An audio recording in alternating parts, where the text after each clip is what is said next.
Le botrytis est un ennemi redouté, notamment dans la culture des petits fruits. Voir sa récolte dévorée par la pourriture grise en pleine floraison, il n'y a rien de plus frustrant. Mais il se trouve qu'un champignon est particulièrement efficace pour lutter contre cette maladie cryptogamique, avec l'aide d'un partenaire étonnant.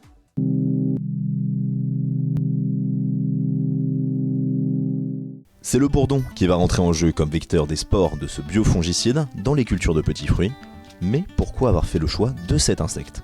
Cette idée est venue principalement du fait qu'ils étaient déjà utilisés dans les cultures et on s'est aperçu, notamment pour les cultures de fraises et de framboises sous abri, qu'ils pouvaient avoir une utilité pour être des vecteurs et favoriser l'installation de champignons pour vacciner les plantes contre certaines maladies.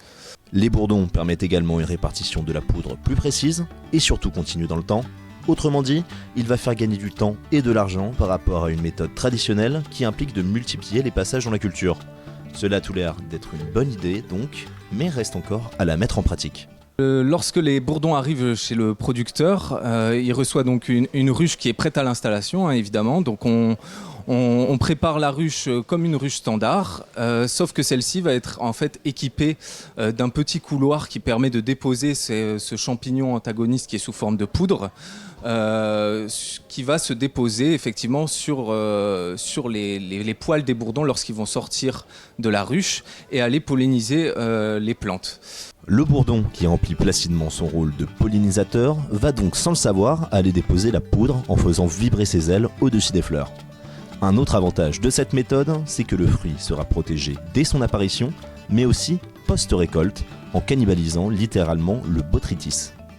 Alors ce champignon en fait est un champignon antagoniste du botrytis, c'est-à-dire qu'il va agir en occupant l'espace à la place du champignon pathogène et également en faisant de l'hyperparasitisme, c'est-à-dire en allant de temps en temps casser les parois cellulaires du pathogène pour l'empêcher de se développer. Attention, ce champignon n'est efficace spécifiquement que contre le botrytis et son coût est d'environ 70 €. À partir de dimanche prochain, c'est la fête de la science. À cette occasion, la Société d'horticulture de Picardie propose d'apporter des alternatives aux jardiniers suite à la conversion imposée par l'interdiction des produits phytosanitaires de synthèse. Rendez-vous le 5 octobre à Amiens, espace de Welly. À la semaine prochaine pour un nouvel épisode du MAC du Biocontrôle.